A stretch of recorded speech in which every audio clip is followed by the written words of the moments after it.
Hello students. So we are seeing exempted services. So या lecture मध्ये आपण page number 4.54 वरती जे बँकिंग अँड फायनान्शियल सर्व्हिसेसच्या ज्या एंट्रीज दिलेल्या आहेत त्या स्टडी करणार आहोत. So let start.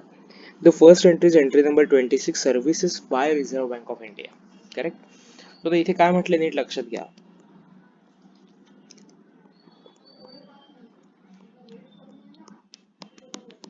असा अज्युम करा की ही आरबीआय आहे.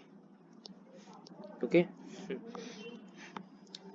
सो आरबीआय कोणाला सर्व्हिस प्रोव्हाइड करेल? सर्व्हिसेस ज्या काही असतील आरबीआयच्या ह्या कोणाला प्रोव्हाइड केल्या जातील? See this will be provided to government of India. Government of इंडियाला काही सर्व्हिसेस प्रोव्हाइड करेल किंवा बँक्सना काही सर्व्हिसेस प्रोव्हाइड करेल किंवा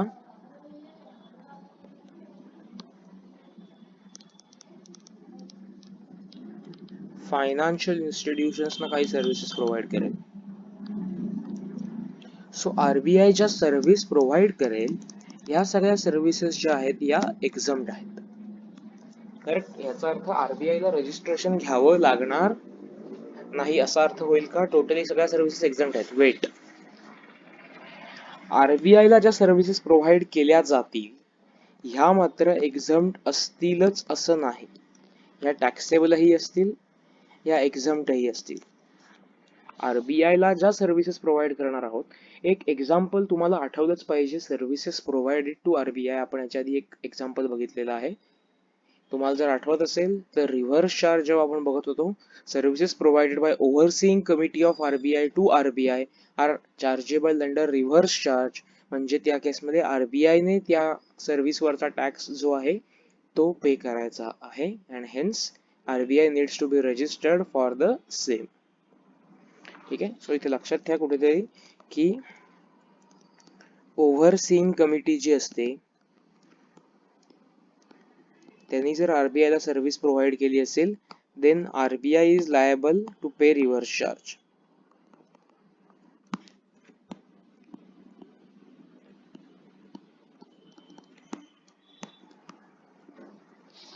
सो आरबीआयला सर्व्हिस प्रोव्हाइड केली असेल तर ती एक्झम्प्ट असेलच असं नाही. हा ओके. जर बाकी कुठच्या एक्झम्पशन नोटिफिकेशनच्या अंडर ती एक्झम्प्ट असेल, एक्झम्पशन एंट्रीच्या अंडर एक्झम्प्ट असेल तर इट्स ऍब्सोल्युटली ओके.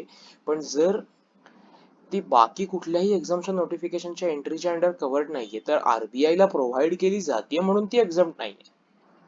त्यासाठी बाकी कुठची एंट्री असेल, same transportation of goods service असेल आणि ती आरबीआयला प्रोव्हाइड केली असेल तर इट इज एक्झम्प्ट. करेक्ट. पण ह्याचा अर्थ असा नाही की आरबीआयला प्रोव्हाइड केलेली प्रत्येकच सर्व्हिस एक्झम्प्ट असेल. ते केस टू केस बेसिसवर चेक करायला लागेल. आणि हे जस्ट तुम्हाला रिव्हिजन पॉईंट साठी सांगितले की ओव्हरसीइंग कमिटीने जर आरबीआयला सर्व्हिस प्रोव्हाइड केली तर त्या केसमध्ये आरबीआयला त्याच्यावरती टॅक्स जो आहे तो रिव्हर्स चार्ज मेकॅनिझमच्या अंडर पे करावा लागतो. Okay. So this was first entry 26. Now come to entry number 27. Services by way of extending loans, deposits or advances insofar as the consideration is represented by way of interest or discount other than interest involved in credit card services. हे कुठे गेलं हे इकडे खालती आहे.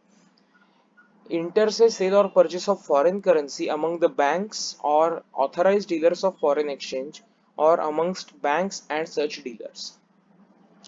या एंट्रीमध्ये basically दोन clauses आहेत. शांतपणे एकदा वाचून घ्या परत.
Okay,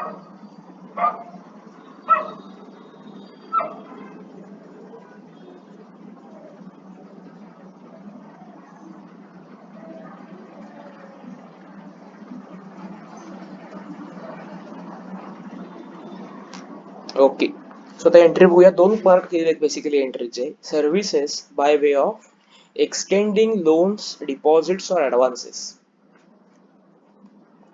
in so far as the consideration is represented by way of interest or discount.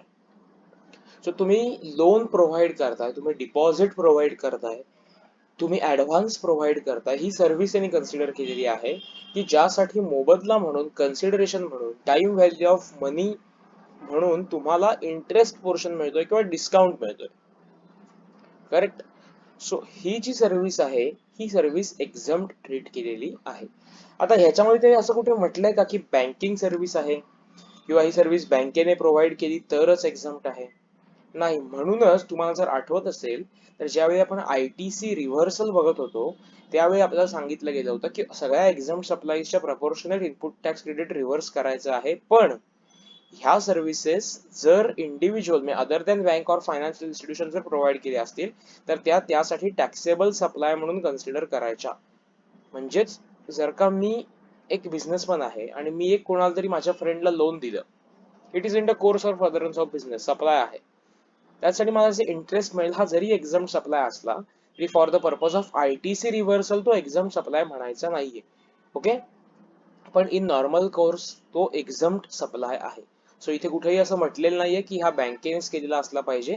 So it is normal that even ordinary person can enter in to this service. पण त्यांनी काय केलंय, in from point of view of bank this is the major supply. कारण बँकेचा turnover तुम्ही लक्षात घेतला, जर बँकचे फायनान्शियल स्टेटमेंट्स तुम्ही तुमच्या डोळ्यासमोर आणले तर इंटरेस्ट हा पोर्शन खूप मोठा असतो. सो बँकेच्या अँगलने जर विचार केला तर ही सर्व्हिस त्यांच्याकडे खूप मोठा रोल प्ले करते किंवा खूप मोठ्या प्रमाणात ही सर्व्हिस प्रोव्हाइड केली जाते. म्हणून जस्ट त्यांनी सर्व्हिस बँकिंगच्या किंवा फायनान्शियल सर्व्हिसेस या क्लॉजच्या अंडर क्लब केलेली आहे. सो बेसिक गोष्ट काय लक्षात ठेवायची, extension of deposits, extension of loan, extension of advances for which interest और discount is the consideration is exempt service. तर तुम्ही कोणालाही पैसे दिले आणि त्याच्या मोबदल्यात तुम्हाला काहीतरी एक इंटरेस्ट अमाऊंट जास्तीची म्हणून मिळते तर ही सर्व्हिस एक्झम्प्ट आहे, ही सर्व्हिस टॅक्सेबल नाही. क्लॉज बी वरती या. Services by way of interstate sale or purchase of foreign currency amongst banks and or authorized dealers of foreign exchange or amongst banks and such dealers. See, sale and purchase of foreign currency. आता आपल्याला माहिती असेल की काही banks, तुम्ही काही banks मध्ये जर गेला असाल तुम्हाला एक्सचेंज रेट्स डिनॉमिनेशन्स दिलेली दिसत असतील. कशासाठी? तर banks are authorised to buy and sell foreign currency. ज्या लोकांना फॉरेन करन्सी रिक्वायर्ड आहे फॉर सम ट्रेडिंग पर्पज और ट्रान्समिशन पर्पज त्या बँक्स ट्रेड करू शकतात. तसंच काही ऑथराइज्ड डीलर्स सुद्धा असतात. सो हे ऑथराइज्ड डीलर्स कोण असतात? तुम्ही जर एअरपोर्टवर बघितलं असेल तर एअरपोर्टवर मनी एक्सचेंजर्स असतात बघा, किंवा अदरवाईज पण तुम्ही कुठच्या मोठ्या बिझनेस प्रिमायसेस मध्ये गेलात, बिझनेस कॉम्प्लेक्स मध्ये गेलात, त्या ठिकाणी बिझनेस फॉरेक्स एक्सचेंजचा काउंटर असतो. So they are authorised dealers. असं कोणालाही फॉरेन एक्सचेंज डील करता येत नाही. मला उद्या वाटलं की ओके चल माझ्याकडे अमेरिकेतून आणलेले $10,000 आहेत, तर मी $10,000 विकायचा काउंटर लावतो, असं नसतं. त्यासाठी foreign exchange management act, FEMA ज्याला म्हणतात, त्याच्या अंडर RBI कडे रजिस्ट्रेशन घ्यावं लागतं. त्यासाठी गव्हर्नमेंटचे वेगवेगळे नॉर्म्स कम्प्लीट करावे लागतात आणि मगच तुम्ही करन्सी एक्सचेंज डीलर किंवा ऑथराइज्ड डीलर्स असं म्हटलेलं आहे ते तुम्ही होऊ शकता. सो सेल और purchase of foreign currency amongst banks और authorised dealers of foreign exchange और amongst banks and such dealers. So एकतर हे डीलिंग्स कुणामध्ये होईल तर one bank to another bank, one dealer, आता डीलर म्हणजे authorised dealer, to another dealer,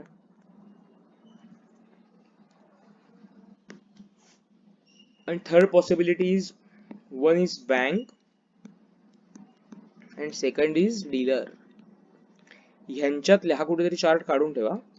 ह्यांच्यातले जे काही एक्सचेंज आहे, सेल आणि परचेस आहे फॉरेन करन्सीचा, ही सर्व्हिस एक्झम्प्ट आहे. यासाठी ते काहीतरी मार्जिन चार्ज करत असतील ना हो. एखादा ऑथराइज्ड डीलर म्हणजे ओके मी बँकेबरोबर ट्रान्झॅक्शन करतो तर त्याचं स्वतःचं काहीतरी कमिशन म्हणा किंवा एक्सेस कन्सिडरेशन तो चार्ज करत असणारच आहे. पण जर ह्या transactions banks to banks, dealers to dealers किंवा बँक्स आणि डीलर्स यांच्यामध्ये होत असतील तर त्या एक्झम्प्ट आहेत.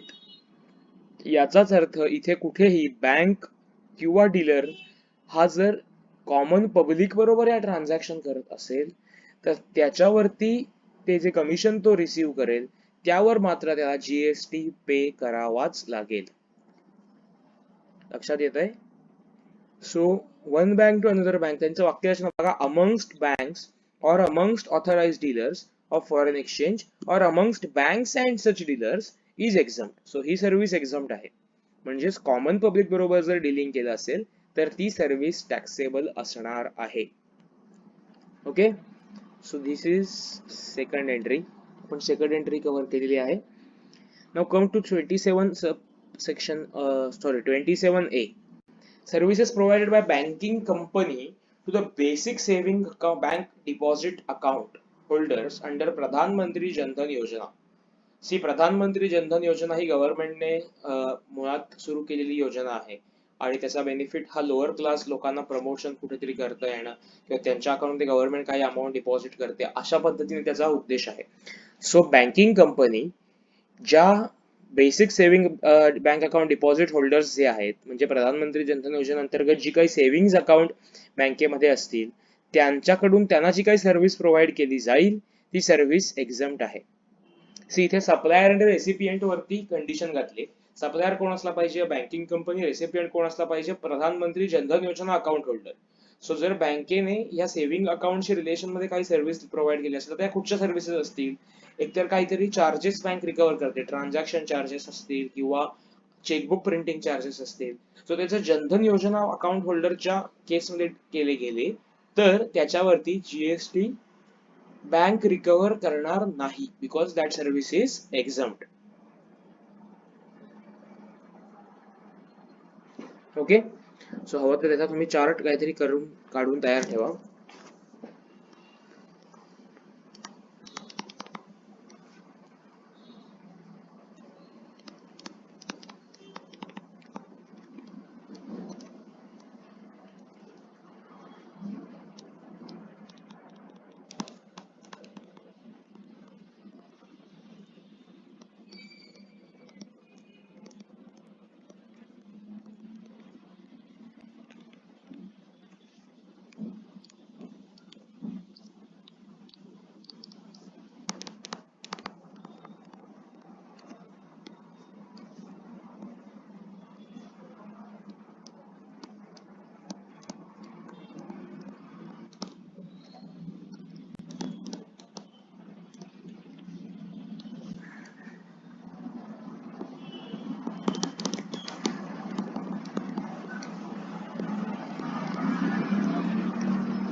सो अशाच्या एक्झाम्पल्स बेसिसवरती ज्या काही सर्व्हिसेस दिल्या गेल्या असतील या सगळ्या काय आहेत?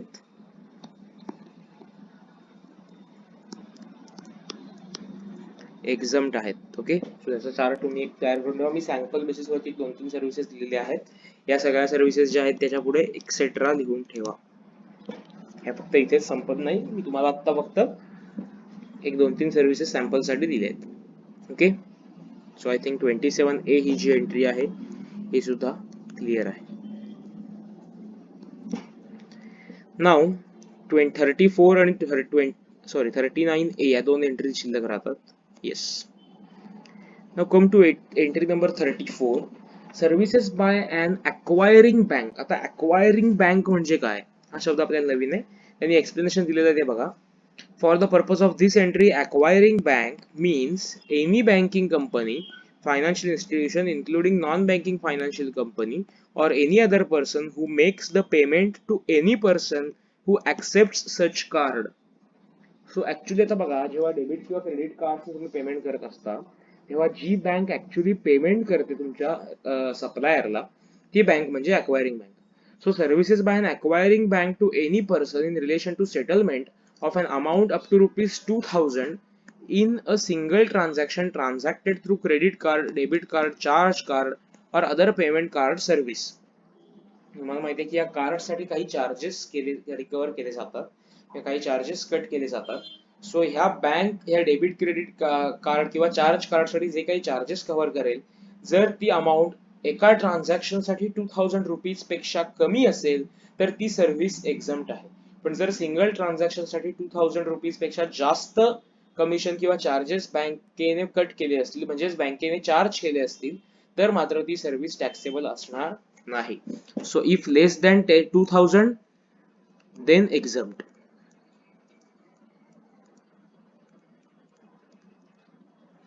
If greater than 2000 then taxable. Okay, so ही गोष्ट लक्षात ठेवा. जर 2000 पेक्षा कमी असेल तर एक्झम्प्ट आहे, जर 2000 पेक्षा जास्त असेल तर एक्झम्प्ट आहे. आणि आणखी याच्यामध्ये एक महत्वाची गोष्ट म्हणजे सिंगल ट्रान्झॅक्शन. एका ट्रान्झॅक्शन साठी तुम्हाला बघायचे की एका ट्रान्झॅक्शन साठी बँक जी काही अमाऊंट चार्ज करते म्हणजेच कट करते किंवा तुमच्या अकाउंट मध्ये डेबिट करते ती 2000 पेक्षा कमी आहे का जास्त आहे. फॉर सिंगल ट्रान्झॅक्शन जर का ती 2000 पेक्षा कमी असेल तर ती सर्व्हिस एक्झम्प्ट आहे, तर 2000 पेक्षा जास्त असेल एका ट्रान्झॅक्शन साठी तर ती सर्व्हिस टॅक्सेबल आहे. Okay, so here ends clause number 34. Now let's come to 39A. Services by an intermediary of financial services located in a multi-service SAES with international financial services center status to a customer located outside India for international financial services in currencies other than Indian rupees. Explanation पहिलं बघून घेऊया.